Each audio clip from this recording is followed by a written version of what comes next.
ಯಾರು ಸರ್? ಈಗ ನಾನು ನನ್ನ ತಂದೆ ಕರೆಯೋದು ಸರ್. ಚಿತ್ರರಂಗದಲ್ಲಿ ಯಶ್, ದರ್ಶನ್, ಧ್ರುವ, ಉಪ್ಪಿ ಸರ್, ಇನ್ನೊಬ್ಬರು ಶಿವಣ್ಣ, ಪ್ರತಿಯೊಬ್ಬರು ಸರ್, ಎಲ್ಲ ಸೇರಿದ್ರೇ ಒಂದು ಕನ್ನಡ ಚಿತ್ರರಂಗ ಸರ್.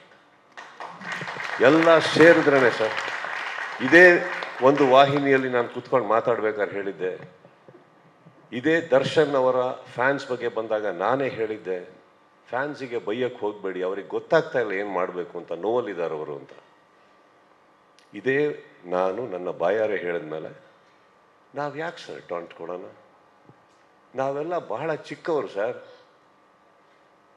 ನಾವೆಲ್ಲ ಚಿತ್ರರಂಗನ ಇವತ್ತು ಚಿತ್ರರಂಗ ಕೊರಗ್ತಾ ಇದೆ, ಎಂದು ನೋವಲ್ಲಿದೆ ಅಂತ ಹೇಳಬೇಕಾದ್ರೆ ನಾವೆಲ್ಲ ಕಷ್ಟಪಟ್ಟು ಸಿನಿಮಾ ಉಳ್ಸಕ್ಕೆ ಹೋಗೋಣ, ಈ ಥರ ಪ್ರಶ್ನೆಗಳಿಗೆ ಉತ್ತರ ಕೊಟ್ಕೊಂಡು ಕೂತ್ಕೊಳ್ಳೋಣ. ಹೇಳಿ, ಯಾಕೆ ಕೊಡಬೇಕು ಟಾಂಟ್? ನಾವು ಏನು ಸಿಗುತ್ತೆ ಇದರಲ್ಲಿ ನಮಗೆ?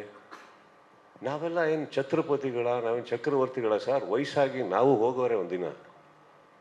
ಬದುಕಿರ್ಬೇಕಾದ್ರೆ ಒಂದು ಸಿನಿಮಾ ನಮ್ಮ ಕೈ ಹಿಡಿದಿರ್ಬೇಕಾದ್ರೆ ಬೆಳೆಯೋಣ, ಆಸೆ ಪಡೋಣ, ಇನ್ನಷ್ಟು ಒಳ್ಳೆ ಚಿತ್ರ ಮಾಡೋಣ ಅಂತ ಇರಬೇಕಾದ್ರೆ ನಿಮ್ಮಂಥವ್ರು ಬಂದು ನಮ್ಮನ್ನು ಪ್ರಶಂಸಿಸಿದಾಗ ಖುಷಿ ಪಡೋಣ ಅಂತ ಹೋದರೆ, ಸ್ವಲ್ಪ ರಿವೈಂಡ್ ಮಾಡಿದ್ರೆ ಆ ಹುಡುಗ ಎಲ್ಲಿ ಮಾತಾಡಿದ್ದು ಅನ್ನೋದು ಕ್ಲೀನಾಗಿ ಗೊತ್ತಾಗುತ್ತೆ ಅಲ್ವೇ? ಯಾಕೆ ಯಾರಿಗನ್ನ ಟಾಂಟ್ ಕೊಡೋಣ ಸರ್? ಅವ್ರು ಯಾರಿಗೆ ಟಾಂಟ್ ಕೊಡ್ತಾ ಇದ್ದೀವೋ ಅವರು ನನ್ನ ಸಹೋದರನ ಥರ ಇದ್ದವರು ಸರ್. ಅವರು ಪ್ರತಿಯೊಬ್ಬರು, ಇವಾಗ ಫಾರ್ ಎಕ್ಸಾಂಪಲ್ ಆ ವಾಹಿನಿಯಲ್ಲಿ ಒಂದು ಕಲಾವಿದನ ಹೆಸರು ತಗೊಂಡು ಟಾಂಟ್ ಅಂತ ಹೇಳಿದ್ರು.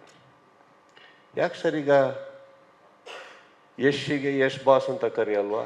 ಧ್ರುವಂಗೆ ಧ್ರುವ ಬಾಸ್ ಅಂತ ಕರೆಯಲ್ವಾ? ಶಿವಣ್ಣ ಬಾಸ್ ಅಂತ ಅನ್ನಲ್ವಾ?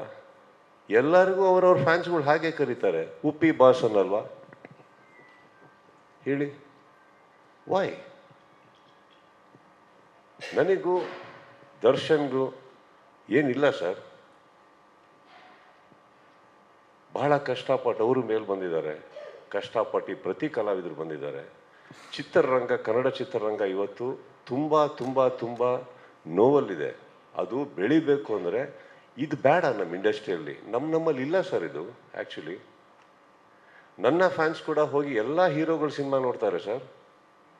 ಅವ್ರ ಫ್ಯಾನ್ಸ್ಗಳು ಬಂದು ನಮ್ಮ ಸಿನಿಮಾ ನೋಡ್ತಾರೆ ಸರ್. ಈ ವಾತಾವರಣ ಬೆಳಿಬೇಕಾದ್ರೆ ಏನಾಗುತ್ತೆ, ಆಲ್ರೆಡಿ ಆನ್ಲೈನಲ್ಲಿ ನಡೀತಾ ಇರಬೇಕಾದ್ರೆ ಇದನ್ನು ಯಾರೋ ಒಬ್ಬರು ಈ ಥರ ಒಂದು ಪರ್ಸ್ಪೆಕ್ಟಿವ್ ಕೊಡೋದೇ ರಾಂಗ್ ಅಲ್ವಾ ಸರ್?